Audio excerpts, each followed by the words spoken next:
안녕하세요. 저는 30대 후반 여자입니다. 정신없던 한 해가 지나가고 2022년이 다가왔네요. 많은 분들께서 새해가 되면 목표하신 것들이 이루어지길 바라고 그것을 향해 달려가실 텐데요. 저 또한 그래왔고 지금도 작년과 변함없이 잘 될 거라는 희망을 가지고 살아오고 있습니다. 새해가 됐다고 해서 바뀐 건 없지만 분명 좋아질 수 있을 거라 믿고 있습니다. 저는 남편과 꽤 오랜 시간 연애를 하고 결혼을 했는데요. 연애를 많이 해본 건 아니지만 이 사람과 함께 지내는 시간 동안 정말 행복했고 앞으로 남은 인생길을 같이 걸어가고 싶었습니다. 그래서 결혼을 목적으로 인사를 드리고 시부모님께서도 정말 좋아해 주셨어요. 처음 보자마자 하루빨리 결혼식을 진행하길 원하셨죠. 시부모님 두 분 다 너무 밝으신 성격을 가지고 계셔서 저와도 잘 맞는 것 같아 앞으로 큰 문제 없이 결혼 생활을 이어나갈 수 있을 것 같았습니다. 그렇게 양가 집안 상견례를 마치고 결혼식까지도 걸림돌 하나 없이 매끄럽게 진행이 되었죠. 그런데 결혼식을 올린 뒤 말도 안 되는 일들이 제 눈앞에 펼쳐지기 시작했어요.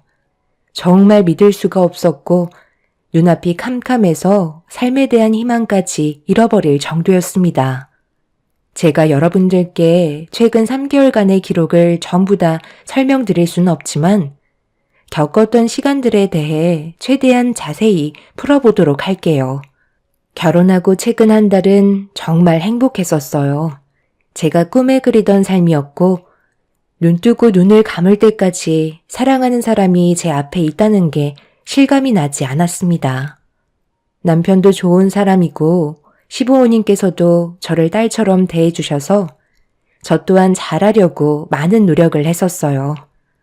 시댁 집안이 못 사는 형편은 아니라서 금전적으로는 부유한 편입니다. 그런데 한 달이 지난 시점에 저를 아껴주시던 시부모님의 행동이 조금씩 이상해지기 시작했어요. 주말에 시댁에 인사를 드리러 가도 얼굴빛이 어두우셨고 뭔가 불만이 가득해 보이셨죠.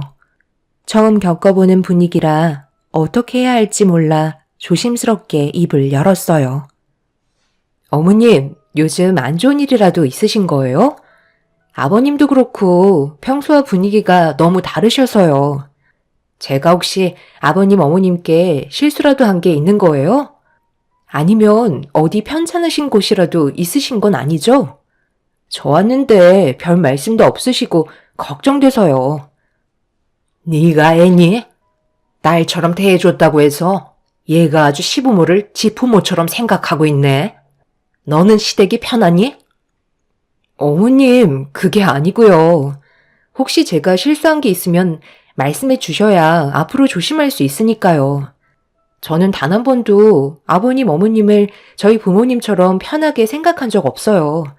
항상 조심하고 최대한의 예의를 갖추려고 노력했는걸요. 그래서 서운하다 이거니? 네가 내 아들과 결혼을 했고 이제 정식적으로 며느리이면 품위 있게 행동을 해야지.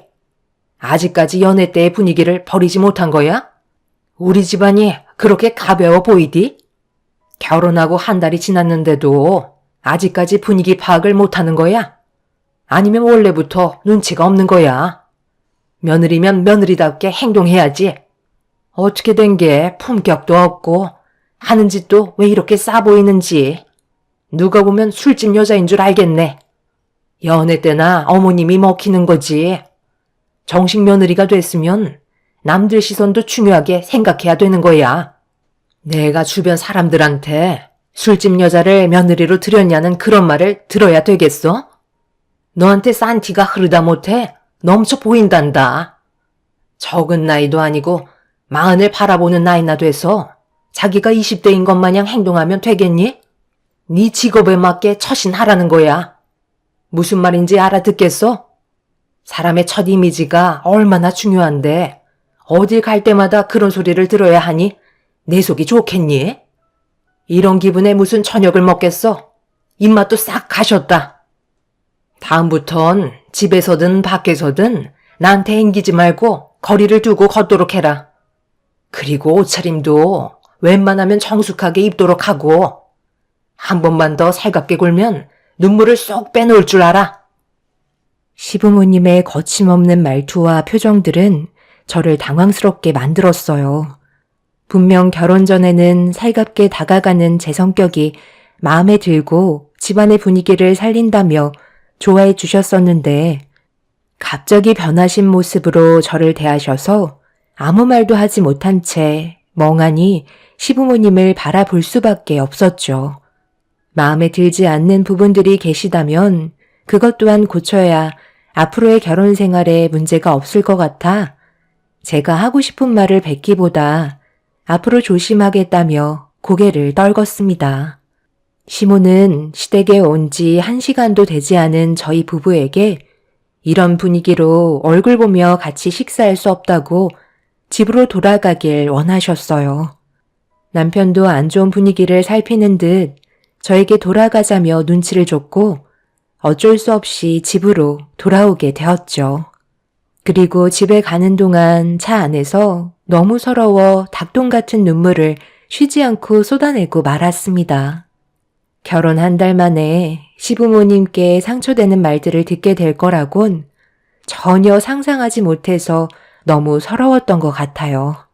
남편도 자기 부모님이 이렇게까지 남의 시선을 예민하게 생각하고 있을 거라곤 예상하지 못했다면서 제 눈치를 살피고 있었네요. 그렇게 집으로 돌아와서도 서운한 마음은 쉽게 가라앉지 않았고 그날 이후 시부모님과 만나는 자리가 생기면 예전과 다른 모습으로 행동을 하게 되었습니다. 최대한 신경에 거슬리지 않게 거리를 두고 말 한마디도 입 밖으로 꺼내기 전에 한 번 더 생각한 뒤에 대화를 이어나갔습니다. 너무 달라져 버린 시부모님의 무뚝뚝한 모습은 저를 숨막히게 만들었어요. 제 성격이 원래 밝고 부침성이 좋아서 남들보다 정을 빨리 붙이는 편인데 시부모님께서는 그런 제가 애초부터 부담스러우셨던 것 같아 보였어요. 그래서 원래 성격을 억누르고 생활을 해야 되다 보니 결혼 생활에까지 지장이 생기고 말았습니다. 남편의 성격은 제 말을 들어주는 편이라서 말을 하지 않으면 거의 입을 열지 않는데 그런 성격 자체가 어느 순간부터 싫게 다가오더라고요. 당신은 나한테 관심이 없는 거야? 어떻게 된 게 내가 말을 붙이기 전까지 아무 말도 하지 않아? 요즘 나 너무 우울해. 내가 최근 들어 일 때문에 많이 바빠서 당신을 제대로 신경 못 써서 서운한 거야? 그런데 나도 워낙 할 일이 많잖아. 이런 건 이해해 줘야지. 당신이 요즘 우리 부모님 때문에 신경이 날카로워진 것 같은데 당신이 좀 이해해 줘. 뭘 이해해 달라는 거야? 이게 사는 거야? 내가 원하는 결혼 생활은 이런 게 아니었다고. 시부모님 얼굴 뵙고 싶지도 않아. 어떻게 결혼 전과 후가 이렇게까지 다른 거야?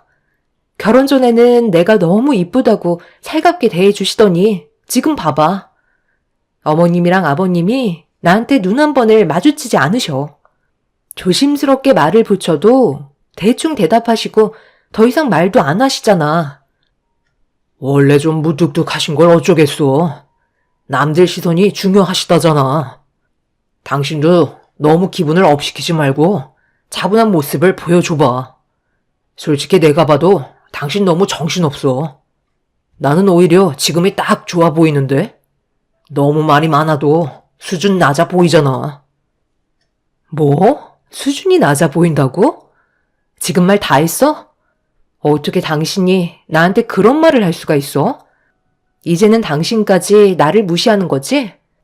내가 잘하려고 노력하고 있는 걸 알면서 그런 식으로 자꾸 얘기할 거야? 그래서 나랑 결혼한 거 후회라도 한다는 거야? 나 좋다고 따라다닐 땐 언제고 이제 결혼도 했으니까 끝났다 이거지? 정말 당신한테 너무 서운하다. 남편은 듣기 싫다는 듯 방으로 들어가 버렸어요. 결혼 한 달이면 깨가 쏟아질 시기인데 이건 누가 봐도 결혼 10년 차는 된 것 같은 느낌이었습니다.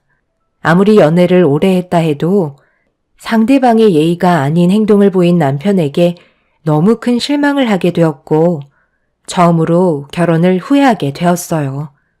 연애를 했을 때는 저를 아껴주고 뭐든 다 해줄 것처럼 행동하던 남편이었는데 예전과는 너무도 달라진 모습에 앞으로 함께 걸어가야 할 삶이 눈앞에 캄캄할 정도로 아무것도 보이지 않았습니다.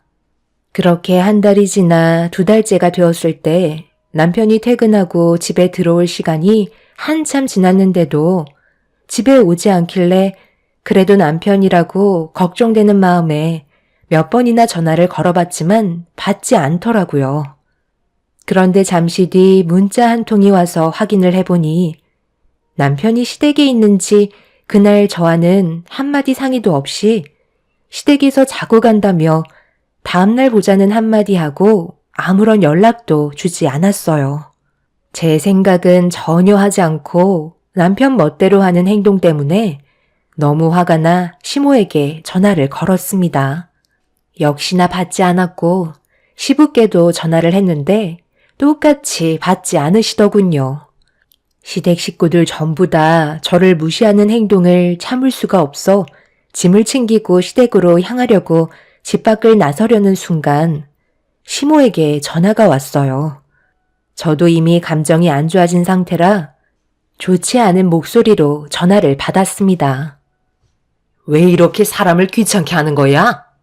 내 아들이 분명 얘기했을 텐데. 도대체 뭐가 불만이길래 전화를 수십 통이나 한 거야? 어머님, 지금 이 상황이 상식적으로 이해가 되세요? 제가 이상한 거예요? 어떻게 한마디 말도 없이 문자 한 통 보내놓고 집에 들어오지 않겠다고 하면 누가 이해를 해주겠어요? 왜 어머님 댁에서 하루를 보내야 하는 건지 말도 해주지 않았잖아요. 내 아들이 오래간만에 부모와 함께 지내고 싶다는 건데 그게 그렇게 잘못된 거니? 너도 사돈댁에서 자고 올 때도 있잖아. 제가요? 저는 결혼하고 나서 단 한 번도 그렇게 한 적 없는데요. 그이랑 같이 가서 하룻밤 자고 온 적은 있어도 저 혼자 개인적으로 행동하진 않았어요. 이 문제는 이해를 떠나 부부로서 서로에 대한 예의가 아니라고요. 제 말이 틀렸나요? 너 지금 시애미가 얘기하는데 목소리 높여서 대들고 있는 거니? 이제야 본성이 나오는구만. 사람은 평생 알아가도 모른다더니만 그 말이 너한테 딱 맞는 것 같다. 오늘 이 시간 이후로 내 아들 2번 다시 못 볼 줄 알아. 우리가 큰 돈 들여 신혼집도 큰 집으로 50평짜리 마련해 줬는데 너는 고작 혼수 8천밖에 안 했었잖아? 솔직히 나는 그때부터 너를 마음에 들어하지 않았거든. 우리 집을 뭘로 알고 혼수를 8천밖에 안 해? 최소 몇 억은 해줘야 하는 거 아니니? 어머님, 갑자기 그 말이 왜 나오는 거예요? 그때는 혼수 8천도 많다고 하셨잖아요. 이제 와서 이러시는 이유가 뭐예요? 내가 그럼 그 자리에서 혼수 가지고 난리 쳐주길 바랬다는 거야? 다 내 아들 생각해서 거기까지 한 거는 생각 안 하니? 좋게 좋게 봐주면 너도 눈치껏 행동을 해야지. 어디서 집안의 가장인 남편한테 오라가라 명령이야. 나중엔 머리 위로 받고 올라서겠다. 됐고, 너랑 목소리 높이면서 대화조차 섞고 싶지 않으니까 이만 끊어야겠다. 오늘 이 시간 이후로 내 아들 얼굴 볼 생각 하지 마라. 너처럼 자기가 뭘 잘못했는지도 모르는데 굳이 서로 봐봤자 좋은 말도 안 나오잖아? 내 아들 돌려보내면 너는 분명 또 사람 들들 볶으며 나불나불 거리겠지. 내 말이 틀렸어? 이런 내 결정이 마음에 안 들면 이혼하던지. 그게 싫다면 내 기분 풀릴 때까지 잠자코 있어라. 알겠니? 나는 너에게 결정권을 준 거야. 이혼을 하던지 아니면 지금처럼 그 넓은 집에 너 혼자 살던지 둘 중 하나 선택하면 되는 거다. 내 아들도 결혼한 걸 얼마나 후회하는지 아니? 시모의 억지가 저를 미쳐버리게 만들었어요. 도저히 대화가 통하지 않았고 왜 이런 행동을 하시는지도 이해할 수가 없었습니다. 더군다나 남편까지 생각지도 못한 돌발 행동을 저지르니 제가 어떻게 처신을 해야 할지 모르겠더라고요. 그날 정말 많은 고민에 빠지게 되었습니다. 결혼 2달 만에 이렇게까지 위태로워질 거라고 누가 상상을 했겠어요. 그래서 이혼을 하던 결혼 생활을 계속 유지하던 확실하게 짚고 넘어가야 할 것 같아 며칠 동안 고민 끝에 아침 일찍 남편에게 시댁으로 가고 있다는 문자 한 통 남기고 출발을 하게 되었습니다. 저도 더 이상의 미련은 없었던 것 같아요. 그래서 후회를 남기고 싶지 않았습니다. 결국 모두가 한자리에 모이게 되었고 침묵이 흐르는 가운데 제 얼굴을 보지 못하고 고개를 떨구고 있는 남편을 향해 질문을 했어요. 앞으로의 결혼 생활에 대해 진지하게 생각하고 있는지 아니면 그만 끝내고 싶은 건지 확실하게 물어봤습니다. 당신이 이렇게까지 멋대로 하는 사람인지 나는 정말 몰랐어. 미리 알았더라면 결혼은 생각하지도 않았을 거야. 나도 내가 이기적인 사람이란 거 알고 있어. 하지만 이게 내가 원하는 거야. 부모님도 나와 함께 시간을 보내고 싶어 하셔. 너도 그럼 들어와서 살면 되겠네. 50평짜리 집에서 뭐하러 혼자 버티고 있어? 그 집도 조만간 처분할 생각이다. 네가 우리 집에 들어와서 살면 나야 편하지. 요즘 몸도 힘들어서 가정부 하나 드릴까 했는데 그 자리 네가 들어오면 되겠다. 결국 이런 거였어요. 제가 어머님 댁에서 함께 살길 원해서 그런 거였네요. 이 사람이 여기 있으니까 결혼한 제가 어쩔 수 없이 들어와 살게 될 걸 예상하신 건가요? 그런데 저는 그렇게 할 생각이 전혀 없는데요. 그럼 여기서 끝내는 거지. 나는 내 아들을 옆에 끼고 살 건데 너도 좋아서 결혼했으면 어느 정도 양보를 해줘도 되잖아. 제가 봤을 때 방법이 틀린 것 같은데요. 안 좋아진 감정 상태로 들어와서 살라고 하면 누가 좋다고 들어오겠어요. 당신도 생각이 이렇게까지 짧을 줄 몰랐는데 정말 실망이다. 결혼 3달 만에 갈라서게 될 줄 몰랐는데 확실하게 정 뗄 수 있겠네요. 남아있던 좋은 기억까지 오늘 어머님 댁에 던져버리고 가겠습니다. 하루빨리 이 사람과 이혼하는 게 저에게도 이득이겠네요. 그렇잖아도 너 온다고 하길래 여기 이혼 서류 준비했다. 계속 얼굴 보는 것도 지겹잖니? 한 번이라도 안 마주치는 게 좋지 않겠어? 일단 사인부터 해라. 합의 이혼할 거지? 서로 손해볼 건 없을 것 같은데 잘 생각한 거야. 그래도 이혼만큼은 깔끔하게 할 수 있겠네. 시댁 식구들의 행동에 입을 다물지 못했습니다. 기다렸다는 듯이 이혼 서류를 내미는데 온몸에서 소름이 돋을 정도였어요. 저도 남편과 함께했던 좋았던 추억들 모두 던져버리고 결혼 3개월 만에 이혼을 할 수밖에 없었죠. 저희 부모님께서도 이런 상황들이 믿어지지가 않으셨는지 입을 다물지 못하고 계셨어요. 엄마는 연애 기간은 길었지만 결혼 생활이 짧았기 때문에 그나마 다행이라며 인연이 아닌 사람이었다고 생각하라고 시간이 모든 걸 다 해결해 준다는 말로 저를 위로해 주셨습니다. 그날 이후 저는 남편과 함께 했던 모든 순간들을 잊어버리려고 일에만 열중했고 하루하루 제 삶을 찾아가기 위해 노력하고 있었습니다. 그렇게 시간이 지나면서 조금씩 현실을 받아들이게 되었고 제 원래 성격으로 돌아가기 위해 일부러 친구들과도 약속을 무리하게 잡으면서 정신없는 하루하루를 보냈는데 어느 날 의과대 동기인 친구와 오래간만에 술 한잔 하려고 약속을 잡고 병원 앞에서 기다리며 핸드폰을 보고 있는데 누군가 급하게 뛰어가다가 넘어지길래 그 모습을 봤는데 슬픔이 가득한 얼굴로 힘겹게 일어나시더니 비틀거리며 건물 안으로 들어가셨습니다. 어차피 이제 남남이 되었고 저와 상관없는 일이라 신경 쓰지 않으려 몸을 돌려버렸어요. 그리고 그 사이 병원에서 친구가 퇴근하고 나와 술 한잔하려고 차를 타고 병원 밖으로 나왔는데 사람 기분이라는 게 참 그렇더라고요. 신경 쓰지 않아도 되는데 병원으로 달려 들어가다 넘어지신 시모의 얼굴에서 눈물이 쏟아지고 있던 모습이 계속 눈에 밟혀 무슨 일인지 확인을 해야 할 것만 같았습니다. 그래서 어쩔 수 없이 친구에게 사정을 얘기한 뒤 다시 차를 돌려 병원으로 향했어요.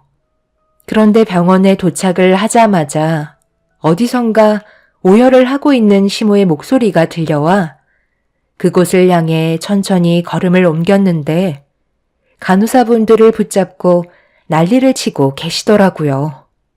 그 옆에는 시부도 눈물을 쏟아내고 계셨습니다. 뭔가 느낌이 좋지 않아 천천히 걸음을 옮기고 있는데 갑자기 나타난 저를 본 시부모는 화들짝 놀라며 제가 병실로 들어가지 못하게 급하게 막아섰어요. 그런데 병실 안에서 남편의 괴로워하는 목소리가 들리길래 시부모님을 뿌리치고 병실 문을 활짝 열어 들어간 순간 제 눈앞에 입을 다물지 못할 정도로 충격적인 광경을 목격하고 말았습니다. 얼마 전까지 제가 알고 있던 남편의 모습이 아니었어요. 저는 천천히 걸음을 옮겨 괴로워하고 있는 남편에게 다가가고 있는데 어딘가 많이 고통스러워 보이는 모습으로 눈을 질끈 감은 채 움츠리고 있었습니다. 그 사이 담당 의사가 병실로 들어와 급하게 진통제를 놔주었고 괴로움에 눈을 감고 있는 남편이 혹시라도 저를 볼까봐 시모는 급하게 저를 끌어당겨 병실 밖으로 내쫓았어요. 이해되지 않는 남편의 모습에 제대로 말도 나오지 않는 상태에서 손으로 남편을 향해 가리키자 시모는 입술을 떠시면서 손으로 얼굴을 가리셨고 그 자리에 주저앉아 눈물을 쏟아내셨습니다. 어머님, 이게 어떻게 된 거죠? 왜 저 사람이 병원에 있는 거예요? 불과 며칠 전까지만 해도 아무렇지도 않았잖아요. 네가 여긴 어떻게 알고 온 거니? 우리 계획은 이게 아닌데 왜 지금 여기에 있는 거냐고. 이 사실을 알면 준호가 아마 난리를 칠 게 뻔하다. 빨리 돌아가라. 어차피 이혼했으니 더 이상 상관할 필요 없잖아. 나는 할 말 없다. 불과 얼마 전까지만 해도 남편이었던 사람을 병원에서 봤는데 상관이 없다고요? 저한테 뭘 숨기고 계셨던 거죠? 내가 뭐라고 그랬어? 결국 숨길 수 없다고 했잖아. 세아가 미안하다. 이게 다 내 아들이 시켜서 어쩔 수 없이 상황을 이렇게 끌고 갈 수밖에 없었다. 우리가 너를 왜 싫어하니? 단 한 번도 세아가 너를 싫어한 적이 없다. 그동안 너한테 상처 주고 막말을 했던 거 정말 미안하다. 진심이 아니었어. 저번에도 네가 눈물을 흘리면서 돌아갔을 때 우리도 그 모습을 바라보면서 오열을 하고 말았단다. 하지만 내 아들이 원하는 거였고 우리도 그렇게 하는 게 맞는 것 같아 결정할 수밖에 없었어. 남편과 결혼을 하고 3개월간 있었던 일에 대해 시부가 모든 사실을 털어놓았고 저는 말도 안 되는 사실들을 듣고 너무 큰 충격을 받아 제대로 서 있을 수조차 없었어요.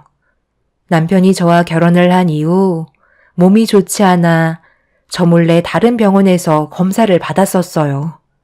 그리고 대장암 말기 판정을 받게 되었고 앞으로 살아갈 수 있는 시간이 많지 않다는 의사의 진단에 남편은 하늘이 무너져 내리는 듯한 느낌을 받았다고 했습니다. 이제 막 저와 결혼을 했는데 이런 사실을 알리고 이혼을 하자고 하면 제가 떠나지 않을 것 같고 자기가 떠났다는 아픔을 저에게 안겨주고 싶지가 않아 기억 속에서 잊어버리고 적지 않은 나이인 제가 이런 충격으로 인해 제대로 된 생활을 하지 못할까봐 하루빨리 잊어버리고 새 출발할 수 있게 독한 모습을 보여줄 수밖에 없었다며 시부가 설명을 해 주었어요. 남편은 오로지 병든 자신 때문에 힘들어질까봐 최대한 빨리 보내고 싶은 마음뿐이었던 거죠. 분명 이기적인 생각이었고 제 의사는 전혀 존중해주지 않은 남편이 한편으론 밉기도 했지만 이해가 되었어요. 저를 그만큼 사랑했기에 내린 결정이었기 때문에 남편의 행동을 받아들일 수 있었습니다. 시부모님은 저에게 진심으로 미안했다며 제 손을 어루만져 주셨고 남편이 이 사실을 모르게 했으면 좋겠다는 말을 하셨어요. 눈앞에서 괴로워하고 있는 모습을 보고 있는데 남편이 원하는 대로 해주길 바라는 시부모님 때문에 이러지도 저러지도 못하고 있다가 남편이 괴로워하고 있는 목소리가 제 두 귀에 들리는 순간 저는 더 이상 남편 혼자 외로운 싸움을 하게 놔두고 싶지 않았습니다. 결국 병실로 뛰어 들어간 저와 마주하게 된 남편은 많이 놀란 듯 저를 보다가 그동안 참아왔던 정신적인 고통이 한꺼번에 몰려왔는지 쉬지 않고 눈물을 쏟아내고 말았습니다. 고통스러운 몸으로 남편은 저에게 상처를 줘서 미안하다며 저에게 짐이 되게 하고 싶지 않았다며 괴로워하고 있었어요. 제가 암 전문이라 남편의 수술을 하다가 세상을 떠나면 그에 따른 죄책감으로 힘들어할까봐 다른 병원에서 치료를 받고 있는 거였습니다.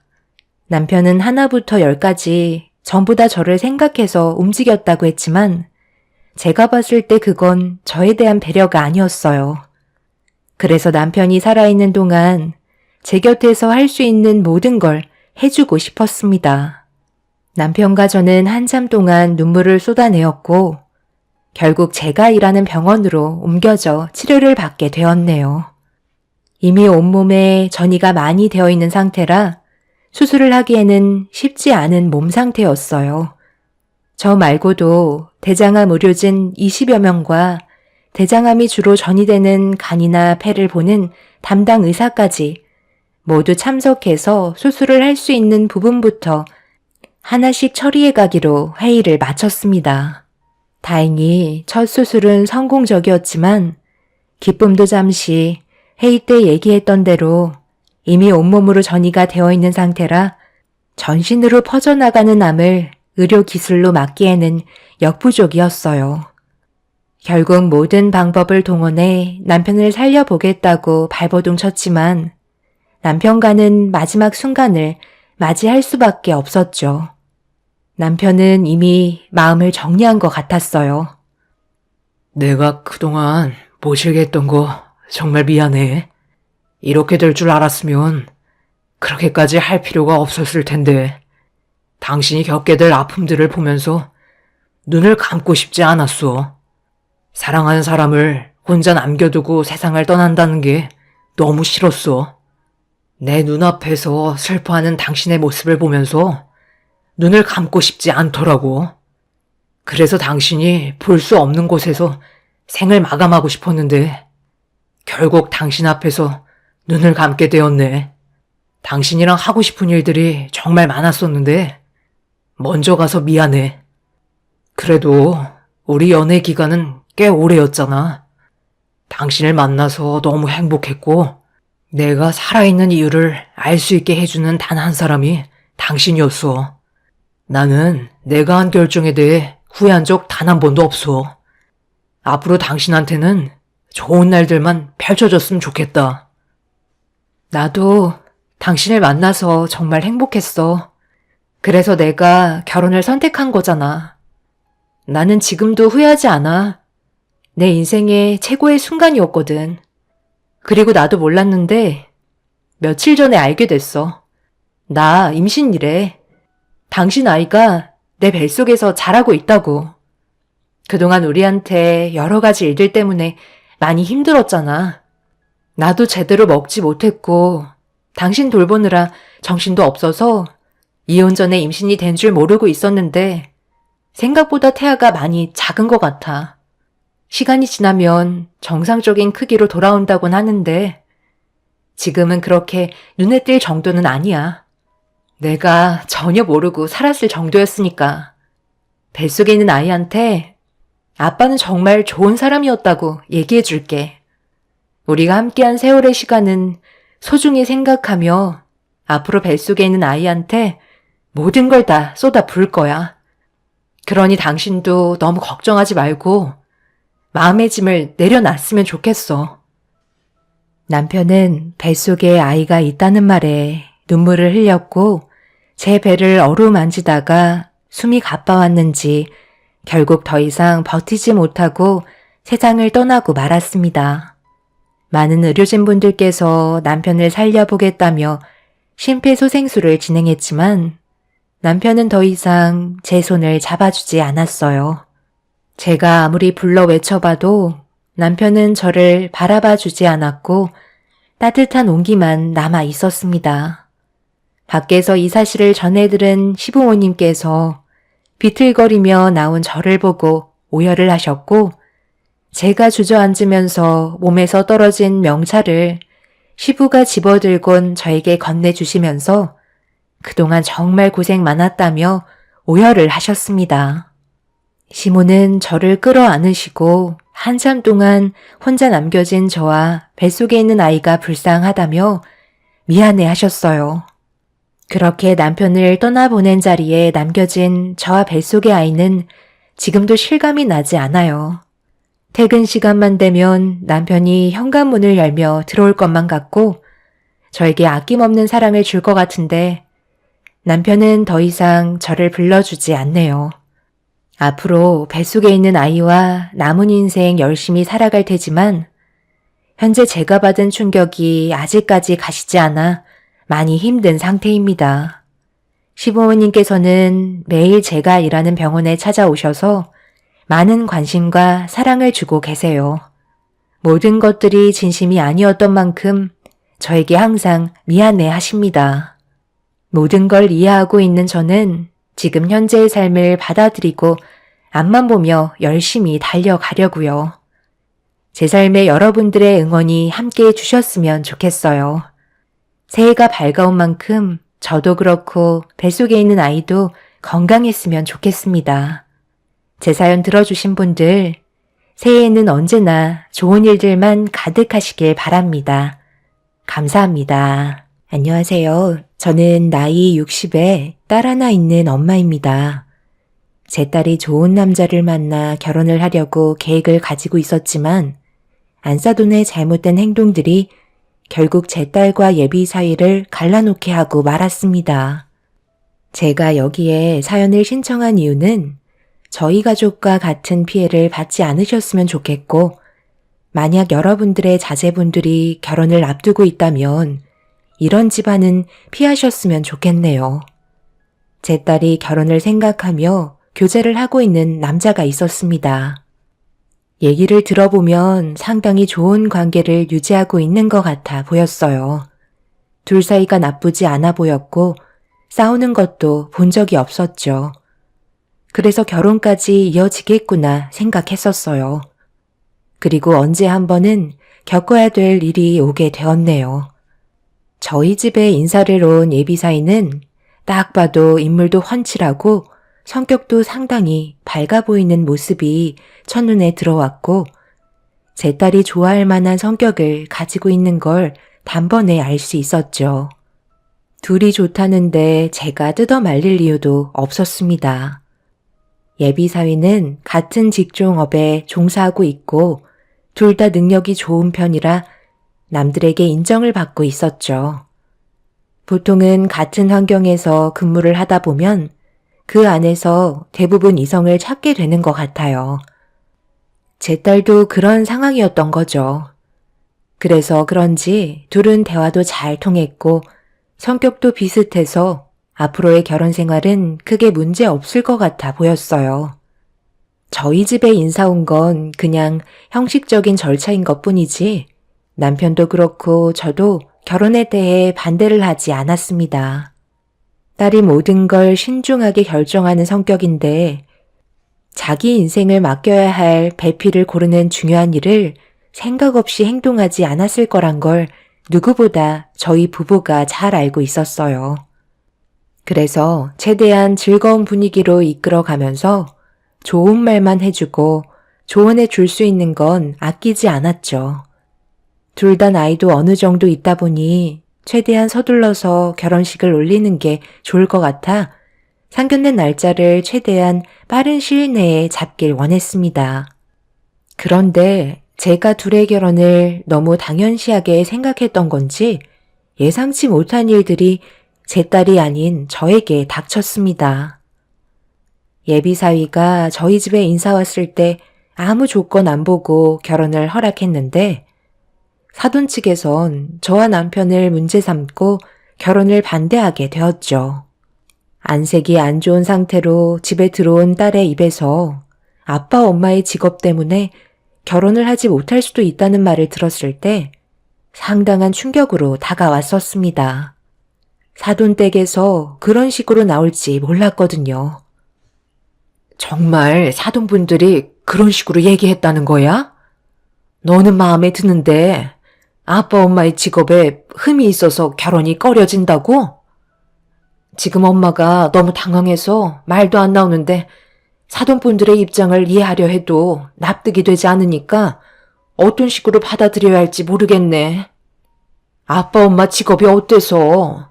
식당에서 일하는 게 왜 문제가 되는 거지? 예비사위 집안은 어떤데?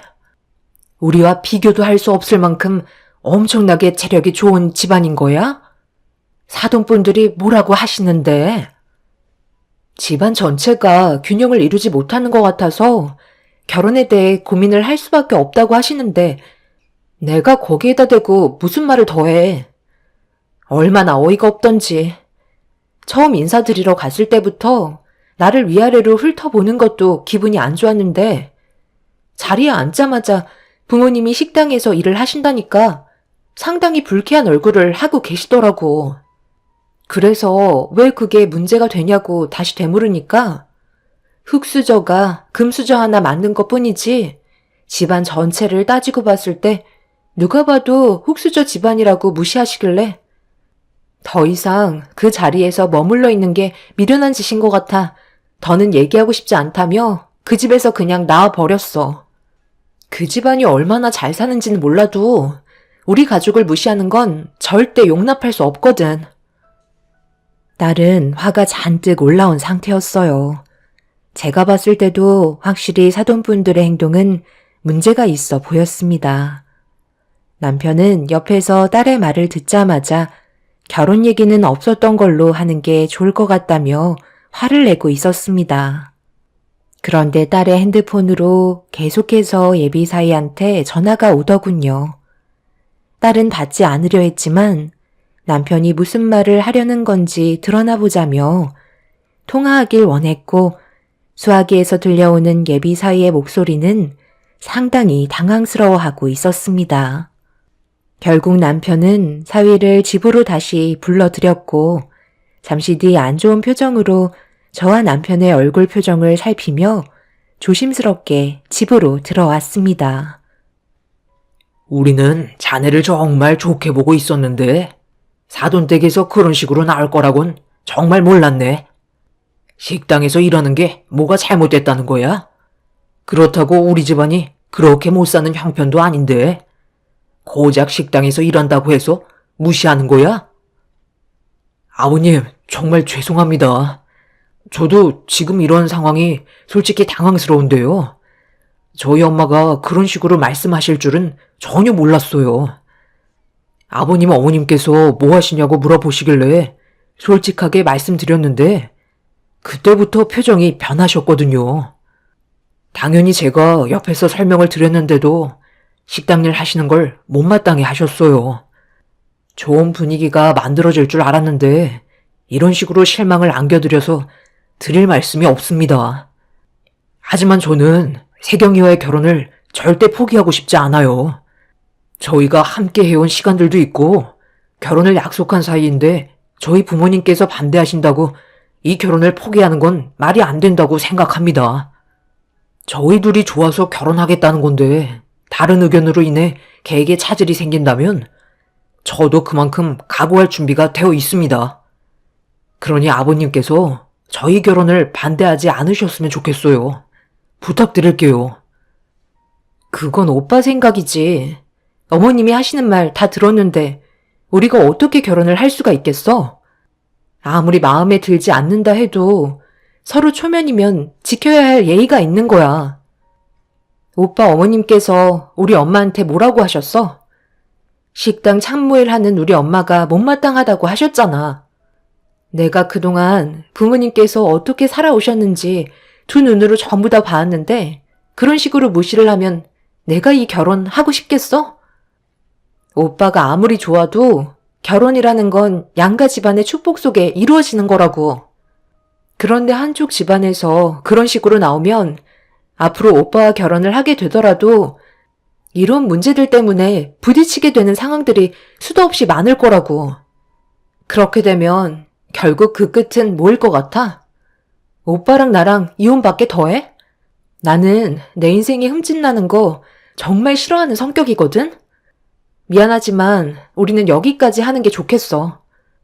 이런 일은 없겠지만 어머님이 직접적으로 찾아오셔서 진심으로 용서를 구하시기 전까지 오빠의 결혼은 다시 생각해 볼 거야.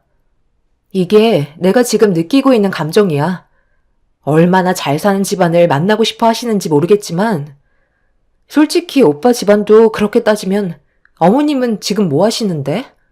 아버님이 벌어오는 돈으로 편히 집안일만 하시잖아. 아버님이 의사라서?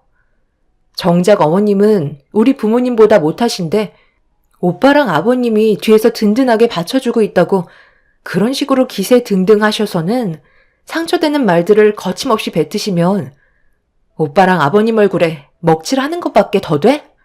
내가 전부 다 다시 바로 잡을 테니까 너무 흥분하지 말고 일단 침착하게 상황을 정리해 나가자. 세경이 네가 얼마나 상처받았는지 내가 충분히 이해하는데 이런 식의 극단적인 행동은 우리 둘에게 좋지 않은 영향을 끼치는 거야.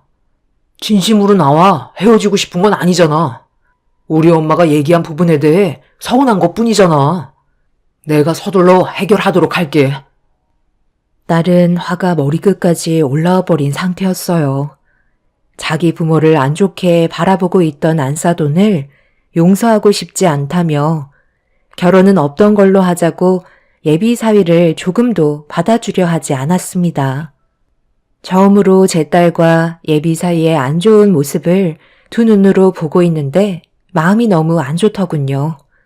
사위는 아무것도 얻지 못한 채 욕만 한 바가지 얻어먹고 집으로 돌아간 뒤 저는 흥분을 가라앉히지 못하는 딸에게 조심스럽게 물어봤어요.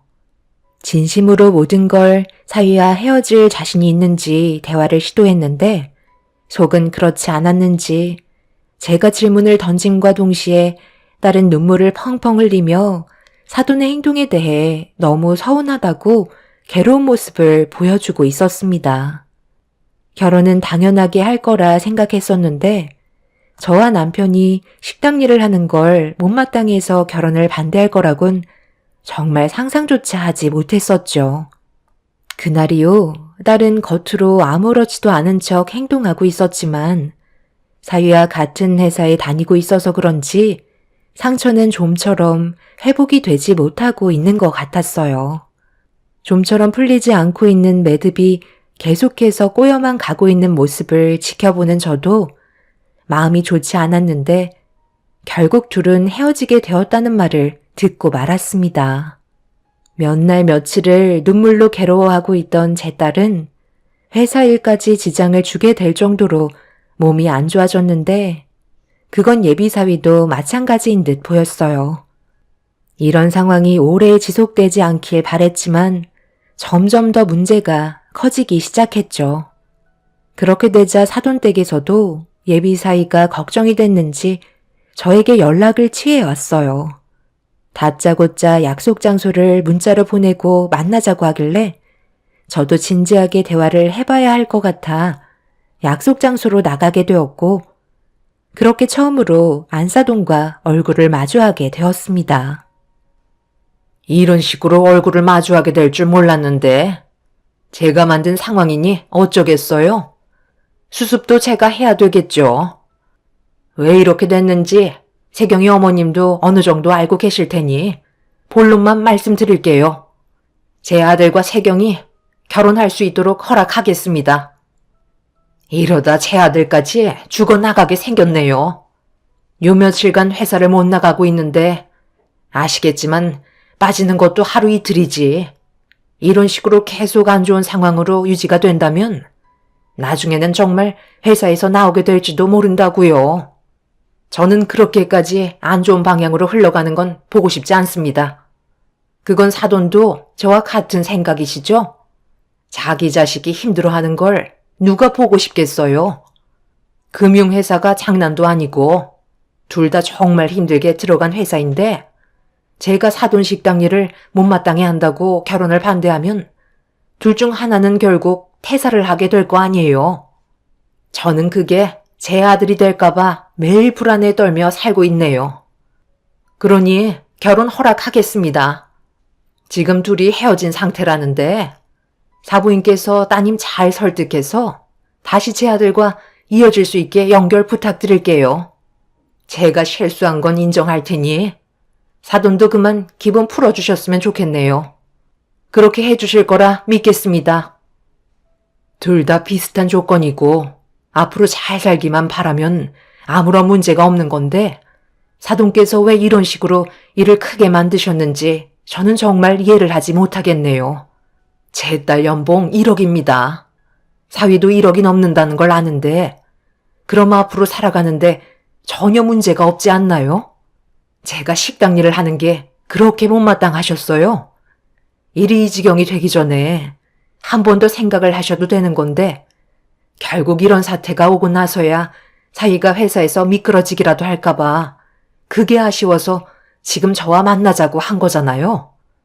그런데 저를 보며 말씀하신 태도가 제 딸을 어쩔 수 없이 받아주는 거니 군말하지 말고 받아들이라는 말처럼 들리네요.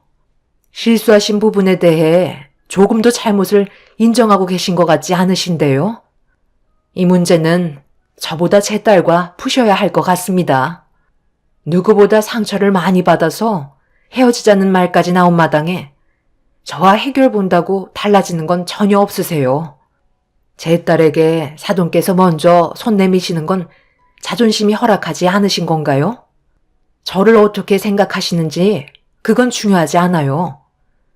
제 딸의 마음에 상처를 낸 부분에 대해 먼저 어루만져 주시는 게 우선일 것 같습니다. 원하시는 걸 얻으시려면 당연히 그만큼 많은 부분들에 대해 내려놓아야 할 때가 있는 겁니다. 저는 할 말 끝났으니 일어나 보겠습니다. 안사돈은 상당히 불쾌하다는 얼굴로 저를 바라보며 아무 말도 하지 않고 있었습니다. 더 이상의 대화를 이어나가봤자 똑같은 말만 반복될 것 같아 먼저 자리에서 일어나 집으로 돌아왔네요.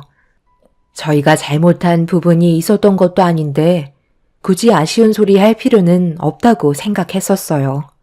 그리고 며칠 뒤 아쉬운 사람이 우물을 판다고 사돈이 제 딸과 약속을 잡게 되었고 결국 진심으로 사과를 하신 뒤 결혼까지 허락한다는 말로 마무리를 짓게 되었죠. 그렇게 제 딸과 예비 사이의 관계도 다시 예전처럼 돌아왔고 예정대로 상견례 날짜를 잡게 되었습니다.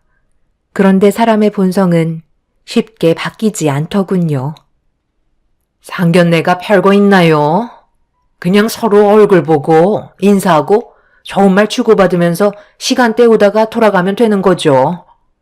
이왕 모두가 한자리에 모인 만큼 이거 하나만 확실하게 짚고 넘어가고 싶네요.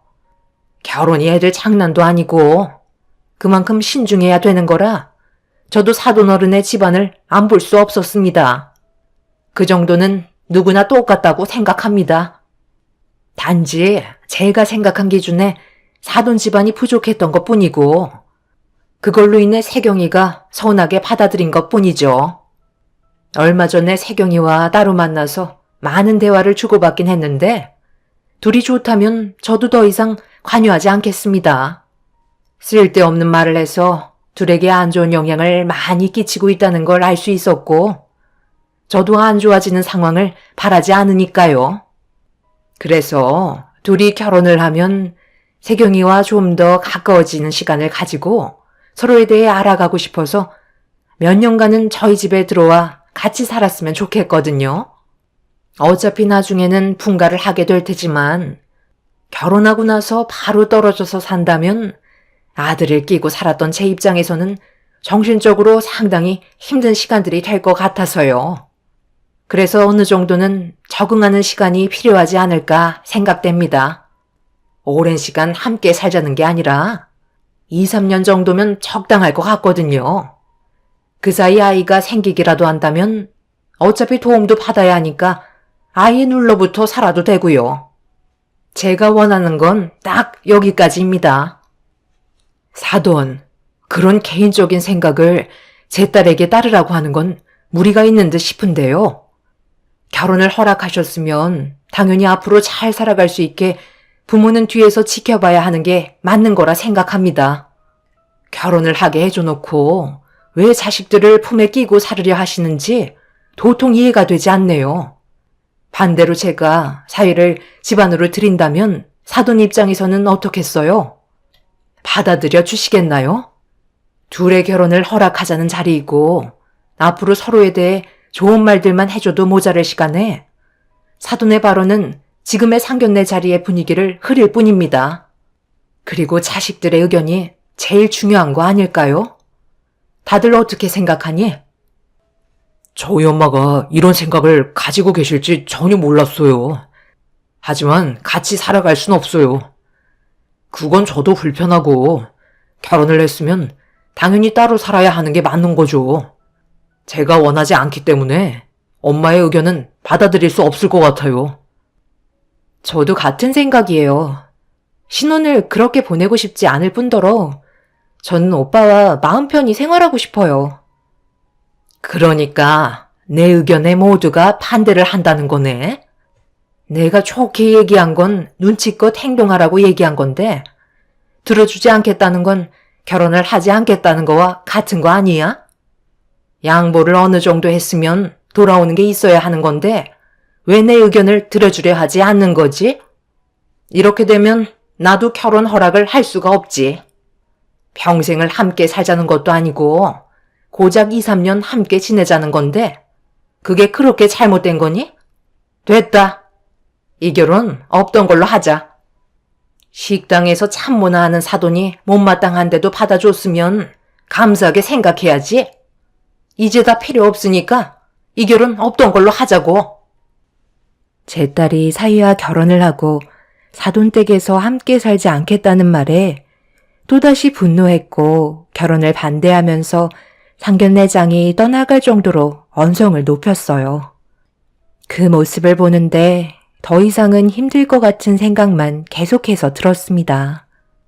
예비 사위는 자기 엄마의 모습을 보며 많이 답답한 듯 머리를 쥐어뜯고 있었어요. 제 딸도 어이가 없다는 듯 사돈을 쳐다보고 있었죠.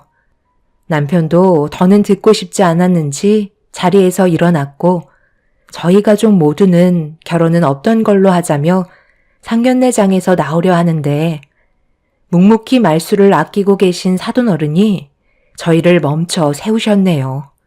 그리고 그 자리에서 한마디 하셨어요. 제 안사람이 많이 부족해서 면목이 없습니다. 오늘이 정말 중요한 자리인데 이런 식으로 나올 줄은 전혀 예상하지 못했네요. 저는 아들이 행복했으면 좋겠어요. 그런데 계속 안 좋은 일이 반복해서 생기니 저도 해결 방법을 찾아봐야 할 것 같네요. 조만간 다시 연락을 드릴 테니 너무 극단적으로 생각하지 마시고 일단 마음부터 풀어주셨으면 좋겠습니다. 아들, 사돈분들 가신다니 배웅해 드려야지. 아빠는 엄마와 따로 대화를 좀 해야 할 것 같으니 나중에 집에서 보도록 하자.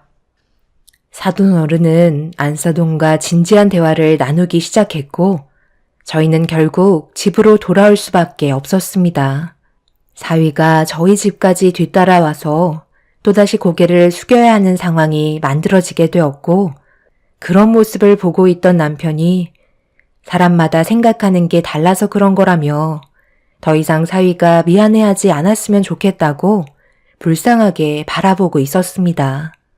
결혼이 이렇게까지 힘들 줄 몰랐는데 또 다시 이런 상황이 닥치게 되니 저희도 많이 지치게 되더군요.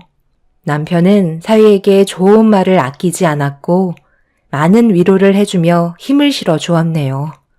안사돈만 정상적인 사고방식을 가지고 있었다면 이런 일은 전혀 없었겠죠. 상견례가 엎어졌으니 결혼식도 자연스럽게 없던 일로 되어가게 되면서 딸도 더 이상 미련이 없었는지 아무 말도 하지 않았습니다. 그런데 어느 날 퇴근하고 집에 들어온 딸이 어이가 없다는 표정으로 예비사위와 나눴던 대화 내용에 대해 들려주었는데 너무 어이가 없어 아무 말도 할 수가 없겠더라고요. 사돈어른이 예비사위와 제 딸의 결혼을 허락해 주는 게 좋을 것 같다고 지속적으로 설득을 시켰는데 안사돈은 받아주기 싫다며 식음을 전폐하고 방에서 나오지 않고 있다며 며칠째 물 한 모금도 안 마시고 있다는 충격적인 말을 듣게 되었죠. 그렇게까지 저희 가족이 싫은 건지 이해할 수 없었습니다. 그런데 사돈어른도 사람인지라 참는데 한계를 느끼셨고 혼자서 고집을 부리는 안사돈을 집 밖으로 내쫓아 버렸다는 소식을 딸을 통해서 접할 수 있었어요.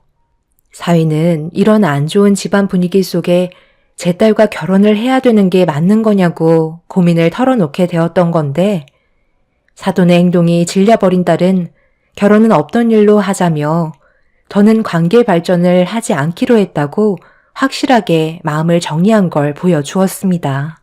이런 상황들을 전부 다 알려준 딸은 두 번의 경험 끝에 단단해졌는지 빨리 회복해서 정상적인 생활이 가능했지만 예비사위는 그렇지 못했는지 현실을 받아들이길 힘들어하고 있었어요. 그리고 그런 모습을 계속해서 지켜보고 계시던 사돈 어른께서 그동안 안사돈의 여러 가지 행동들에 대해 많이 질려하셨는지 사돈 어른 몰래 투자를 하다가 사기까지 당했던 이력들도 참아왔었는데 아들 결혼까지 망치려는 행동들에 참지 못해 폭발하셨고 더는 같이 살기 힘들다며 이혼까지 생각하고 있다는 소식을 듣게 되었습니다.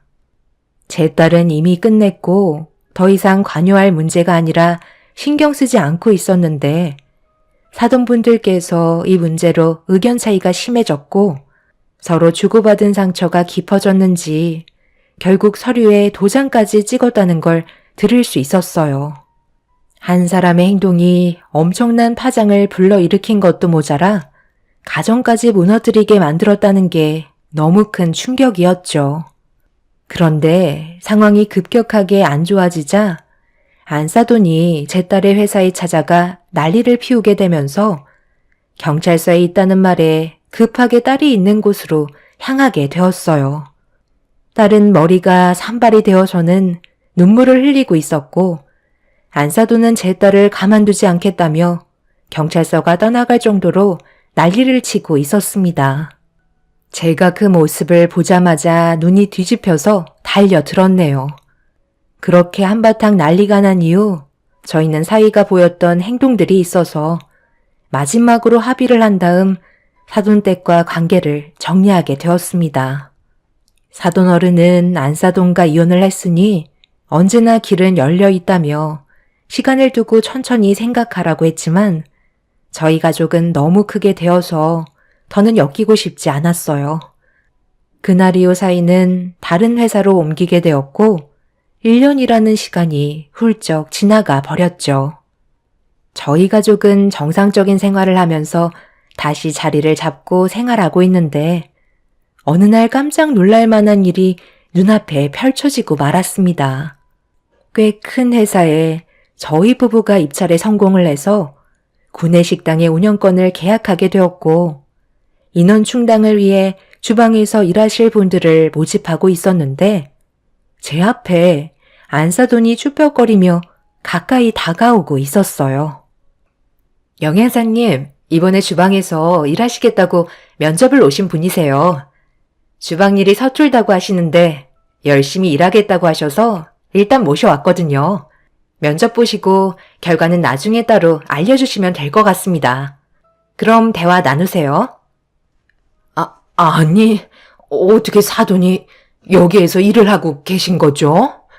여긴 회사 내에 있는 구내식당인데 일반 동네 식당 아니었어요? 그것보다 그쪽이 어떻게 이런 구차한 곳에 면접을 다 보러 오신 거죠? 이혼하셨다는 소식은 들었는데요. 그래도 그동안 가지고 계셨던 재산이 꽤 많으셨을 텐데 무슨 문제가 생기신 건가요? 주방 일을 하시겠다고 면접까지 보러 다니시는 줄은 정말 몰랐네요.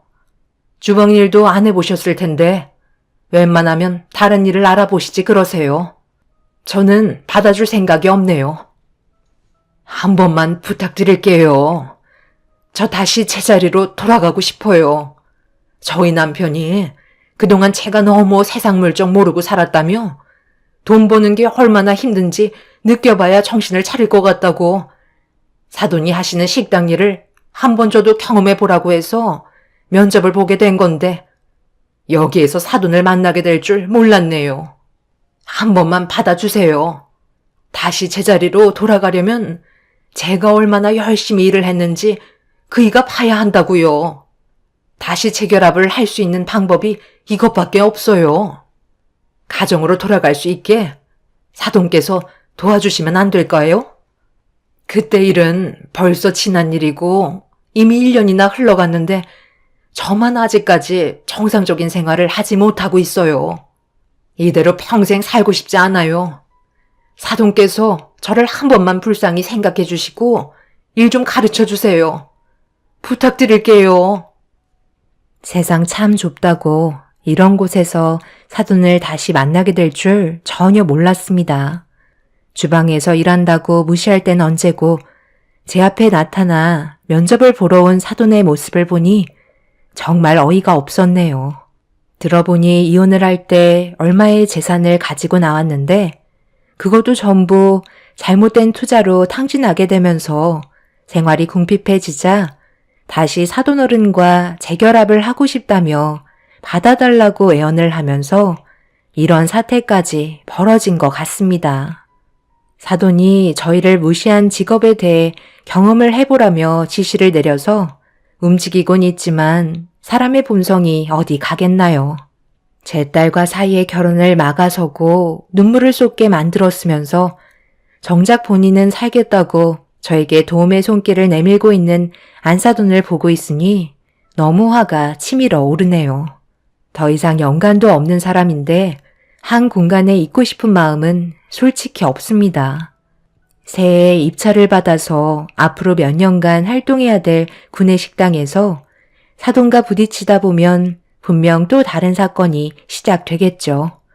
남편도 받아주지 말라고 하네요. 날은 이 사실을 모르고 있습니다. 본인이 잘못한 대가에 대해 충분히 받았으면 좋겠네요.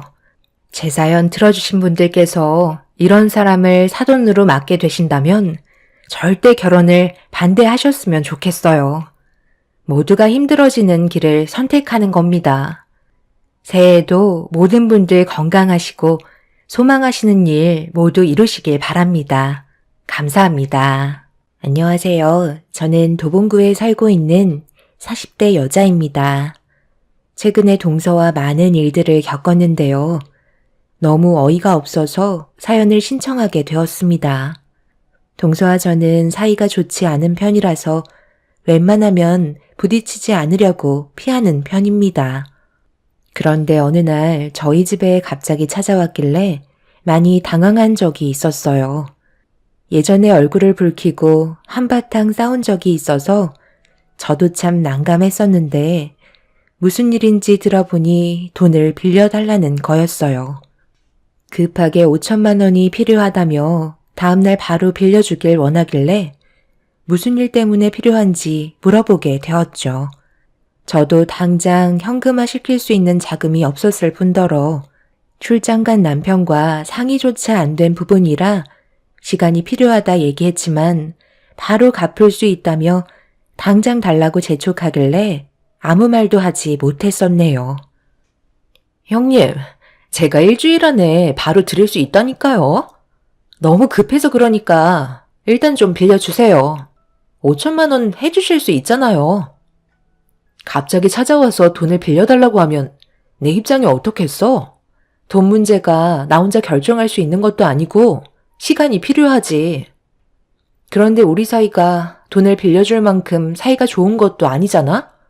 동서가 그동안 나한테 보였던 행동들을 보면 빌려줘야 할 이유가 없거든. 그리고 나 말고도 돈을 빌려줄 수 있는 가족들은 많잖아. 안 그래? 미안하지만 내 생각엔 힘들 것 같아. 형님, 원래 가족은 싸우기도 하면서 서로에 대해 몰랐던 부분들을 알아가는 거잖아요. 그 정도는 이해해 주셔야죠. 이해? 그때 나한테 했던 행동들 기억 안 나? 작년 김장날에 어떻게 했어? 김장하기 싫다고 온갖 불평은 다 늘어놓길래 내가 동선에는 가져가지 말라고 얘기하니까 그렇게는 못한다고 고집부리면서 난리를 쳤었잖아. 결국 동서의 행동 때문에 나랑 몸싸움까지 벌어졌던 기억 안 나? 불과 작년 일인데 이해하라는 게 잘못된 거지. 그때는 제가 잠깐 정신이 어떻게 됐었나 봐요. 형님한테 진심으로 미안해하고 있었다니까요. 언제 기회되면 진심으로 사과드리려 했는데 오늘 겸사겸사해서 찾아온 거니 저에게 기회를 좀 주세요. 사람은 누구나 한 번쯤은 실수할 수 있는 거 아닌가요? 그때 김장김치로 형님 얼굴 올려친 건 정말 죄송해요. 일하지도 않았는데 김치 가져가지 말라고 화를 내셔서 저도 모르게 몸부터 나갔던 것 같아요.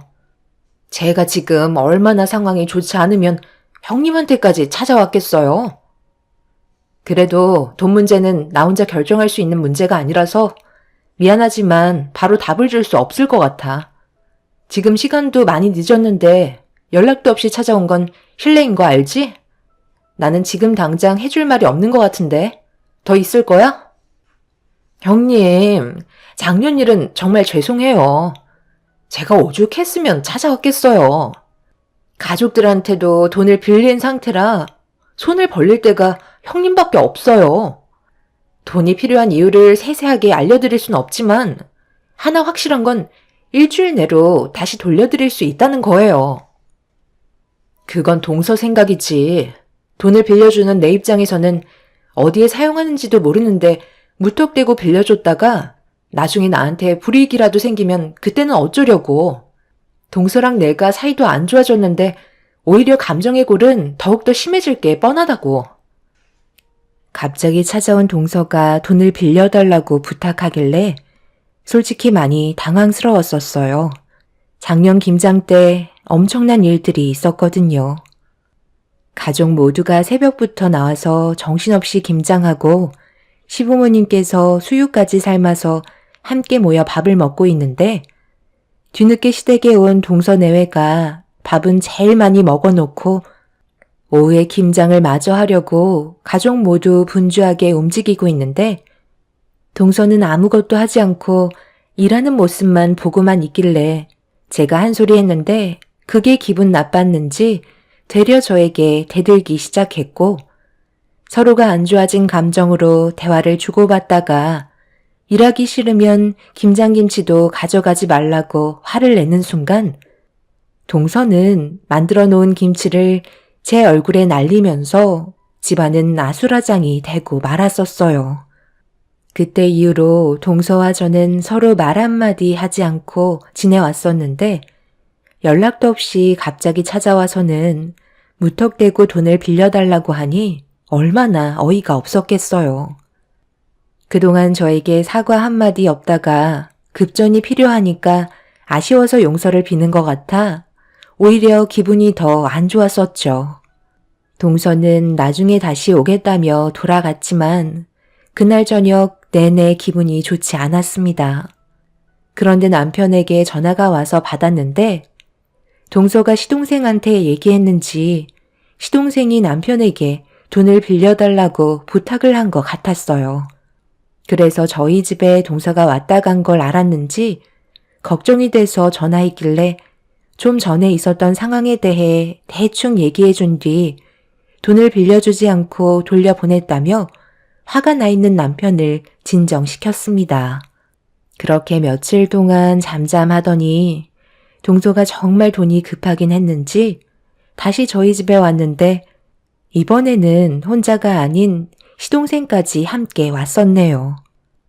다행히 남편도 출장을 마치고 집에 온 상태라 크게 걱정하지 않았었는데 시동생과 동서가 저희 부부를 보자마자 무릎을 꿇고 진지하게 용서를 구했어요. 형, 그땐 정말 미안했어. 내가 이렇게 무릎까지 꿇었잖아. 나 한 번만 살려주면 안 될까?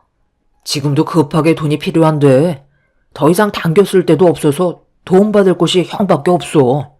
원래 오늘 돈을 입금해야 되는 날인데 자금이 없어서 정말 사정사정하고 시간을 미뤘거든. 사람 하나 살린다 치고 나 한 번만 봐주면 안 될까? 세상에 단 하나뿐인 동생이 형한테 무릎 꿇고 이렇게 빌고 있잖아. 이번 한 번만 도와주면 앞으로 무슨 일이든 시키는 건 다 하고 은인으로 모시고 살게. 도대체 어디에다가 돈을 쓰길래 여기저기 전부 다 빌려서 감당도 안 될 정도로 만들어 놓은 거야? 우리가 빌려주면 갚을 수는 있다는 건 어떻게 보증할 건데? 네가 또 무슨 사고를 치는지 내가 알지 못하는데 무턱대고 빌려줄 수는 없잖아. 아주버님, 저희가 쓸데없는 데 돈을 쓰는 게 아니라요. 투자 목적으로 쓰는 거라 걱정하지 않으셔도 돼요. 저희 한 번만 믿고 해결해 주시면 앞으로 도움될 날이 훨씬 더 많을 거라니까요. 돈 때문에 가족을 잃을 수는 없잖아요. 나중에 저희가 제대로 된 설명해 드릴게요. 지금은 기밀 사항이라 아무 말도 해드릴 수가 없어요. 한 번만 살려주세요. 남편은 동서내외가 과거의 일에 대해 진심으로 용서를 구하고 무릎까지 꿇은 모습을 보고 고민에 빠져 있는 듯 보였어요. 거기에다가 하나뿐인 동생인 시동생까지 남편을 설득시키기 위해 찾아온 걸 보고 쉽게 거절하지 못하고 있었습니다. 저 또한 단호하게 행동하지 못했고 남편의 생각을 들어봐야만 했어요. 무작정 투자 목적으로 급전을 5천이나 빌려달라는 건데 저희도 현재 현금이 없는 상태라 보증금에서 일부를 빼서 줘야 할 상황이었죠. 그렇게 저희가 고민을 하고 있던 도중 남편의 핸드폰으로 누군가가 전화가 왔길래 확인을 해보니 시모가 남편에게 전화를 했었고 아무 생각 없이 받게 되었죠. 너희들 잘 지내고 있지? 한동안 연락이 뜸하길래 전화 좀 해봤다. 내가 갑자기 전화한 건 기섭이가 너희 집에 찾아갔지?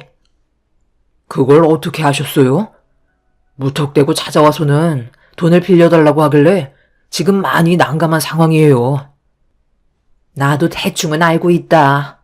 엄마한테도 1억을 빌려갔거든. 자식이 얼마나 급했으면 부모에게 손을 벌렸겠니? 1억을 빌려갔다고요? 그런데도 저희한테 5천만 원을 빌려달라고 찾아온 거예요? 갑자기 무슨 돈이 왜 이렇게 많이 필요한 건데요? 어디에다 사용하는지 정확하게 알려줘야 우리도 빌려주든 말든 하죠. 무턱대고 투자 목적이라고만 얘기하면 저희가 마음이 움직이겠어요? 더군다나 작년에 무슨 일이 있었는지 엄마도 옆에서 지켜봐서 알고 계시잖아요. 그래, 잘 알고 있지. 그런데 남도 아니고 네 동생이 지금 많이 힘든 상황이잖아. 하나뿐인 가족이 불행해지길 원하는 거야? 너는 동생이 길거리에 앉았으면 좋겠니? 잘 돼야 가족 모두에게 도움이 되지 않겠어? 이번 한 번만 도와주면 된다잖아. 엄마 믿고 5천만 원 빌려줘라. 위기가 찾아왔을 때 도와줘야만 진정한 은인인 거야. 이번 일을 절대 잊지 못할 거다. 앞으로 잘하겠다잖아. 너는 돈이 중요하니? 가족이 중요하니? 피를 나눈 형제끼리 돈 때문에 멀어져야 되겠어?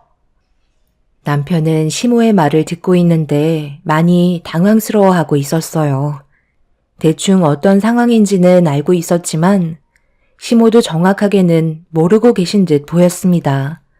더군다나 시모가 남편을 설득하기 위해 계속해서 입이 닳도록 말씀하고 있는데 무릎 꿇고 있는 동서내외는 한 번만 살려달라고 애원하고 있었어요. 제가 남편의 입장이었다면 똑같이 힘들었을 것 같았죠. 좋지 않은 사이인데 가족이라는 명분 하나 때문에 돈을 빌려줘야 한다는 건 너무 억지스러운 것 같아 일단 저는 난감해하는 남편을 대신해 거절을 하게 되었습니다. 시모와 통화를 하고 있던 남편은 갑자기 제가 뱉은 한마디에 당황을 했고 시모는 수화기를 통해 제 말을 들었는지 남편에게 전화를 바꿔보라며 화를 내셨습니다. 네가 뭔데 돈을 빌려주지 않겠다고 거절을 하는 거야? 내가 지금 목이 터져라 설득을 시키고 있는데 옆에서 감히 초를 쳐? 이제 보니까 네가 우리 집에서 문제인 거네.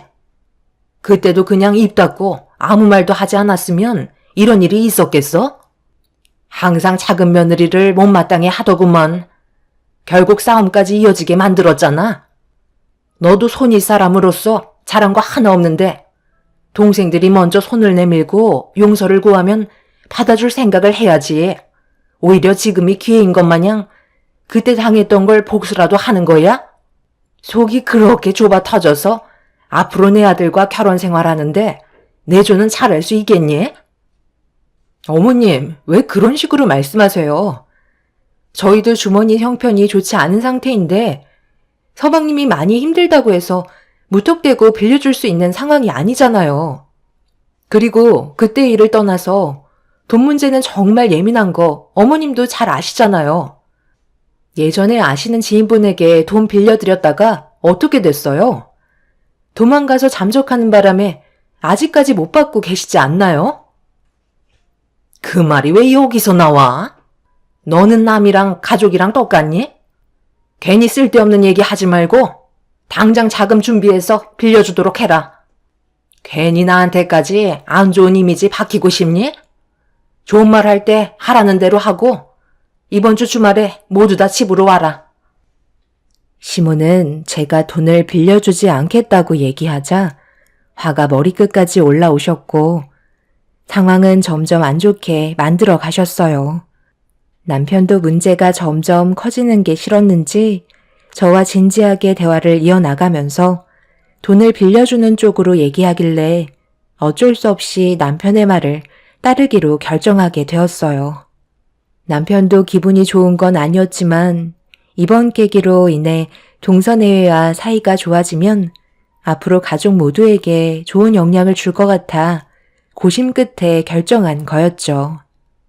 그렇게 저희는 어쩔 수 없이 보증금의 일부를 빼서 동서에게 급전 5천만 원을 빌려줬고 돈을 받은 동서내외는 최대한 빨리 갚겠다며 몇 번이나 감사하다고 고개를 숙였습니다. 가족이기 때문에 믿고 빌려줬었는데 시간이 지날수록 동서내외의 태도는 점점 안 좋아지기 시작했어요. 돈을 빌려줬다고 해서 어떻게 그 날짜에 딱 맞춰서 돈을 받을 수 있겠니? 시간을 두고 기다려주면 알아서 갚을 텐데 빌려줘 놓고도 욕을 먹어야 되겠어? 하여간 이래서 집안 형편이 안 좋은 너를 며느리로 드리고 싶지 않았던 거다. 어머님, 저희 집안과 돈을 빌려준 게 무슨 상관이에요? 잘 살든 못 살든 빌려주고 약속된 날짜에 갚는 건 당연한 거라고요. 이래서 돈 관련해서는 가족들끼리 거래하지 말라는 건데 어머님이 하도 난리를 치신 바람에 어쩔 수 없이 저희 사정이 어려워도 보증금 빼서 5천만 원 빌려준 거잖아요. 그럼 고맙게 생각하면 전체 금액을 한 번에 못 갚아도 일부는 줄 수 있는 거 아닌가요? 형님, 저희가 안 준다고 한 거 아니잖아요. 일단 조금만 더 시간을 달라는 건데 그게 그렇게 어려운 거예요? 얼마 되지도 않는 코 묻은 돈 솔직히 가족끼리는 안 받아도 될 정도의 금액 아닌가요? 절대 까먹지 않을 테니까 시간을 가지고 기다려주세요. 만날 때마다 돈 얘기 꺼내면 저도 정말 스트레스 받는다고요. 어머님, 저희 먼저 일어날게요. 이런 기분으로 어떻게 한자리에 모여 식사를 할 수가 있겠어요. 돈 빌린 것도 서러운데 가족이 무슨 사채업자도 아니고 약속한 시간 지났다고 사람을 이렇게까지 쪼으면 되겠어요? 차라리 이런 모임 가지느니 따로 만나는 게 좋을 것 같아요. 동서, 말 참 웃기게 한다. 불과 며칠 전까지만 해도 꼴랑 5천만 원이 없어서 무릎 꿇고 도와달라고 눈물까지 흘렸으면서 코 묻은 돈 가족끼리 뭘 봤냐고? 이제야 본색을 드러내는 거야? 빌려갈 때는 전부 다 연기였다는 거지? 어쩜 사람이 이렇게 뻔뻔할 수가 있어? 이번 주 내로 빌려준 돈 갚지 않으면 우리도 가만히 있지 않을 거야. 알겠어? 참는 것도 정도가 있다고. 아, 알았어요. 주면 되잖아요. 그깟 5천만 원 가지고 엄청 떽떽거리시네. 귀청 떨어지는 줄 알았어요. 어머님, 저희 먼저 일어날게요. 동서내외는 저희와 대화를 섞고 싶지 않다며 식사를 하던 도중 자리에서 먼저 일어나 집으로 돌아갔고, 시모는 좋아하던 분위기 제가 다 망쳤다면서 저에게 온갖 막말을 퍼부으셨습니다. 제 날짜에 돈을 꼭 갚겠다며 각서까지 써놓고 얼굴에 철판을 깔고 있는 동서가 누가 봐도 잘못한 건데 왜 제가 욕을 먹어야 하는지 이해를 할 수가 없었어요. 저희가 여유 자금이 있는 상태에서 빌려준 것도 아닌데 시모는 왜 저희 입장에서는 한 번도 편을 들어주지 않는 건지 이해할 수 없었습니다. 분명 작년에 동서가 김장날 난리를 쳤을 때는 시모가 오히려 동서한테 저보다 더 많은 화를 내셨는데 언제 그랬냐는 듯 동서의 편에 서서 저한테만 뭐라고 하시는 게 많이 당황스러웠었죠. 여우 같은 동서가 무언가로 시모를 구워 삶은 것 같았습니다. 저희 부부도 안 좋은 분위기 속에서 시댁에 계속 있을 수 없다 보니 어쩔 수 없이 집으로 돌아왔어요. 그런데 시모는 운전하고 있는 남편에게 전화를 걸어서는 여자 하나 잘못 만나서 인생 말아먹었다며 돈만 밝히는 여자라고 차라리 다른 여자 만나서 사는 게 훨씬 좋을 것 같다는 말을 거침없이 꺼내셨네요. 주변에 아는 여자들도 많으니 당장 이혼하라는 말에 너무 화가 나서 남편에게 차를 돌리라고 저도 화를 냈어요. 남편은 가봤자 좋을 거 하나 없다면서 급하게 전화를 끊었고 시모는 받을 때까지 계속해서 남편에게 전화를 걸었습니다. 저도 할 말은 해야 할 것 같아 남편의 전화를 대신 받았죠. 당장 내 아들 바꿔라. 누가 너랑 통화하고 싶다고 했니? 목소리 듣고 싶지 않으니까 내 아들 바꾸래도? 어머님, 동서한테 뭐 책 잡힌 거라도 있으세요? 왜 저를 못 잡아먹어서 안달이세요? 제가 뭘 잘못했나요? 솔직히 터놓고 얘기하면 저는 동서에게 돈 빌려주고 싶지 않았는데 어머님이 하도 난리를 치셔서 어쩔 수 없이 빌려준 거잖아요. 그럼 동서도 저희 집안 사정을 알면 다는 아니더라도 일단 일부는 갚을 수 있는 건데 좀 전에 동서의 행동이 어땠어요? 평생 갚지 않을 것처럼 얘기하지 않았나요? 거기에다가 코 묻은 돈이라고 말까지 했는데 제가 그 말을 듣고 가만히 있었던 것도 아버님 어머님 앞에서 화내고 싶지 않아서 그 정도로 넘어간 것뿐이라고요. 그래서 뭐 어쩌라는 거야? 당장 돈도 없는 애들한테 뭘 어떻게 받겠다는 건데? 애들이 계획이 다 있겠지. 그럼 기다리면 되는 거 아니니? 네가 이러면 이럴수록 가족 간의 분열이 생긴다는 거 몰라? 빌려줬으면 갚을 때까지 기다려라 좀. 그리고 둘째가 말한 거 하나도 틀린 거 없는데? 1억 빌려준 나도 재촉하지 않고 가만히 있는데 꼴랑 5천만 원 빌려준 네가 내 앞에서 난리를 치면 되겠니? 누가 커지 아니랄까 봐. 너도 참 불쌍하다. 내 아들은 돈 많은 여자 차고 넘치는데 하필 너를 만나서 고생만 죽어라 하고 마음 같아선 지금 당장 이혼시키는 게 내가 바라는 거다. 나도 지금 억지로 참고 있으니까 더 이상 입도 뻥긋하지 마라. 한 번만 더 모임 있을 때 얼굴 붉히고 신경에 거슬리는 얘기하면 그땐 정말 끝을 볼 줄 알아. 시모는 입에 모터를 단 것 마냥 쉬지 않고 저에게 상처되는 막말을 퍼부으셨어요. 정말 너무 마음이 안 좋았지만 꾹 참고 있었습니다.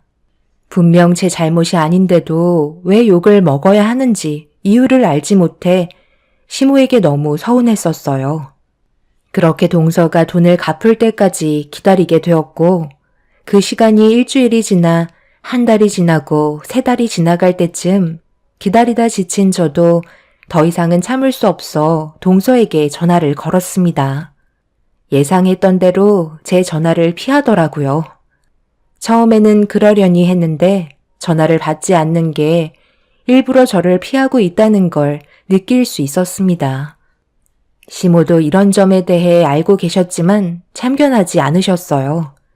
결국 참고 또 참았던 저는 감정이 폭발하게 되었고 동서의 집을 찾아가게 되었습니다. 그런데 문을 아무리 두드려도 동서 내외는 나오지 않더라고요. 거실에 불은 켜져 있었는데 나오지 않는 걸로 봐선 제 얼굴을 보고 문을 열어주지 않는 것 같았습니다. 이미 화가 머리끝까지 올라온 상태라 동서네가 집에서 나올 때까지 기다리게 되었고, 한참의 시간이 지나 동서네가 현관문을 열고 나오길래 기회를 놓치지 않고 동서를 붙잡고 집 안으로 다시 밀친 다음 분노한 얼굴로 동서네를 노려보며 화를 내기 시작했네요. 집으로 돌아간 줄 알았는데 몇 시간 동안 문 앞에 서 있을 거라고 예상하지 못했는지 동서는 많이 당황스러워하는 얼굴로 저를 바라봤습니다. 이건 불법 침입인 거 모르세요? 무턱대고 저희 집에 찾아오시면 어쩌자는 거예요? 경찰에 신고하면 좋겠어요? 경찰에 신고해. 누가 겁나는 줄 알아? 동서, 정말 너무하다고 생각되지 않아? 우리가 언제까지 기다려야 하는 건데? 아, 돈 때문에 오신 거구나? 좀 기다려 달라니까요. 아직 저에게 시간이 좀 더 필요하다고요. 형님 돈 떼먹을 생각 손톱만큼도 없으니까 좀 기다려 주세요. 5천만 원 가지고 끝까지 이런 식으로 해야 되겠어요? 정말 더럽고 치사해서 제가 갚을게요. 그런데 2달 더 기다려 주셔야 돼요. 투자금 회수하려면 아직 시간이 더 필요하거든요. 지금 돈을 빼면 여태껏까지 힘들게 유지했던 시간들이 전부 물거품으로 되어버린다고요. 형님도 고생한 만큼 이자를 받아가야 하지 않겠어요?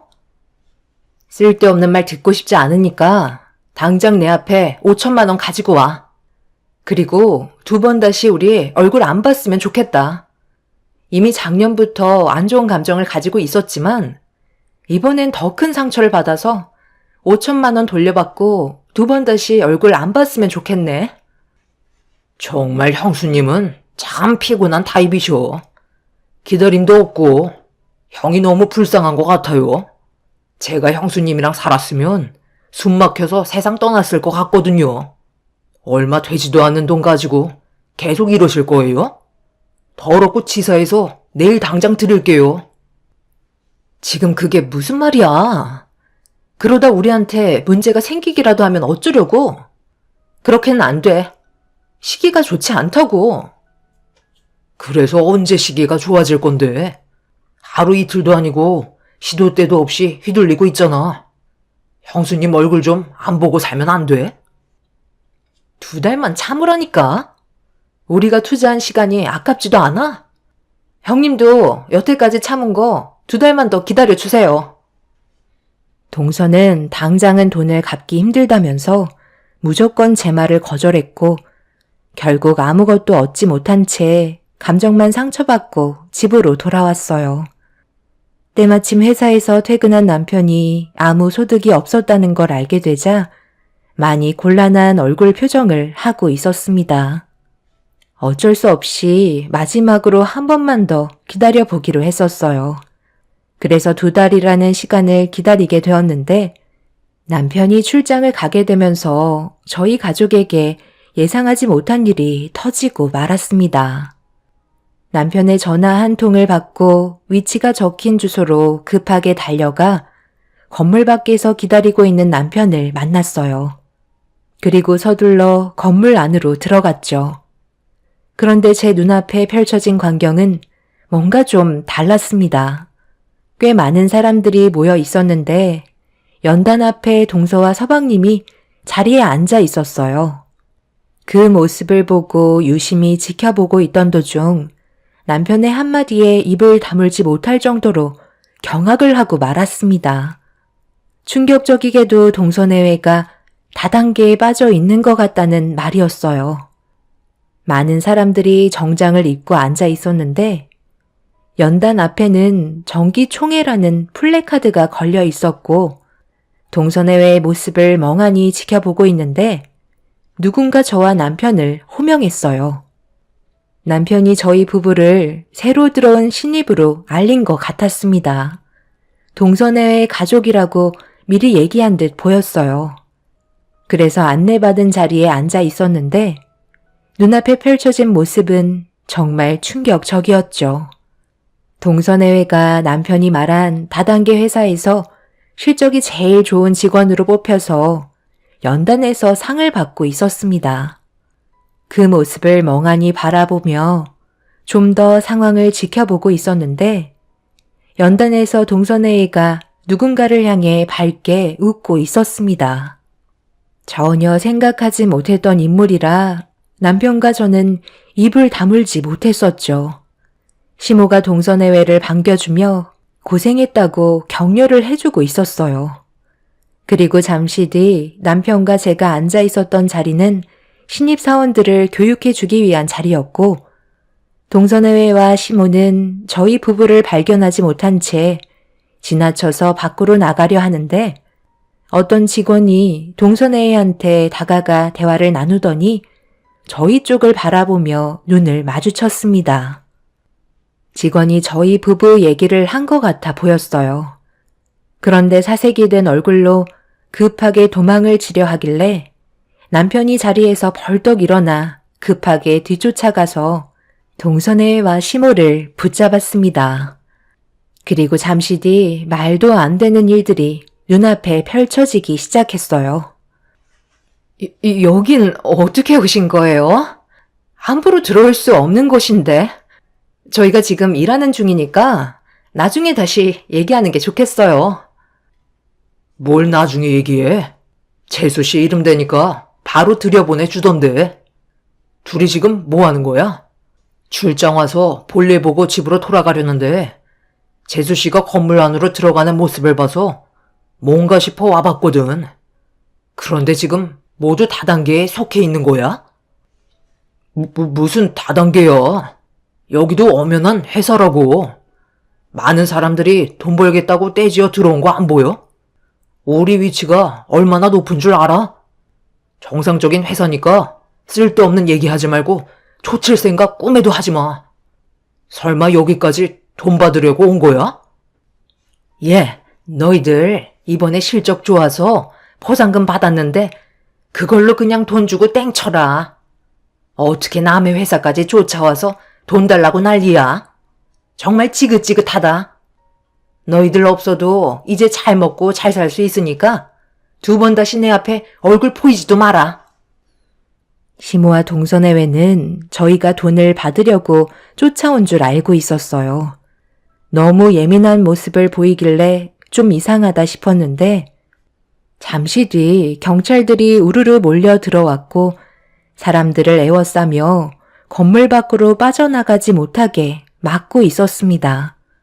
많은 사람들이 당황하고 있었고 시모와 동서내외는 갑자기 경찰들을 피해 도망치기 시작했어요. 저희는 그 모습을 바라만 보고 있었는데 경찰 한 분이 조사를 받아야 된다고 인도에 따르라는 말에 일단 어떤 상황인지 파악하기 위해 경찰서로 향하게 되었고 저희가 동서내외의 가족이라며 상황 설명을 물어보자 담당 경찰이 심각한 표정으로 입을 열었습니다. 그리고 모든 사실을 듣게 된 저희는 경악을 금치 못했죠. 동서내외는 어느 화장품 다단계 회사에 속해 있었는데 투자금 지원이 많아 임원으로 발탁이 되었고 많은 사람들에게 투자금을 끌어모으기 위해 매달 5%의 이자 금액을 지급해준다며 5개월 뒤에 원금까지 돌려준다는 방식으로 수많은 사람들을 끌어들여 거기에 따른 막대한 이익을 갈취한 상태였어요. 동선회회는 임원이 되기 위해 저희한테까지 돈을 가져간 거였고 그 다단계 회사는 꽤 오래 운영이 된 것 같아 보였습니다. 결국 많은 사람들이 동선회회 관계자들로 인해 막대한 금전적인 손해를 끼치게 되었고 경찰은 이 회사에 대해 구속영장을 신청한 상태였죠. 그리고 범죄 수익금에 대해 몰수와 추징 절차에 들어갈 예정이라고 설명해 주었습니다. 시모는 이 사실을 전부 다 알면서도 눈앞에 보이는 돈의 이득을 위해 많은 사람들을 속여서 금전적인 이득을 취하고 있었어요. 저희는 이런 사실도 모르고 돈을 빌려줬던 거였죠. 저희 부부는 동선회회에게 사기를 당했던 5천만 원을 결국 돌려받을 수 있었지만 시무와 동선회회는 법적인 처벌을 면하지 못했습니다. 돈에 눈이 멀어 이런 일에 가담했다는 게 황당할 뿐이네요. 지금 현재 법적인 처벌이 내려지기 위한 조치를 받고 있는 상태인데 징역을 면하지 못할 것 같습니다. 시모 또한 이런 사실을 알면서도 묵인하고 주변 사람들을 끌어들였다는 거에 처벌을 받게 될 것 같네요. 이런 행동들을 저지르면서 부끄러운 줄도 모르고 오히려 뻔뻔하게 행동했던 동선애가 무거운 처벌을 받았으면 좋겠습니다. 자신의 잘못이 무엇인지도 모르는 사람들은 벌을 받아야 마땅하죠. 여러분들 주위에서도 분명 다단계 회사의 사기로 피해자가 계실 텐데 하루빨리 모든 배상을 받으셨으면 좋겠네요. 제 사연 들어주신 분들 오늘 하루도 행복한 날들 되시길 바랍니다. 감사합니다.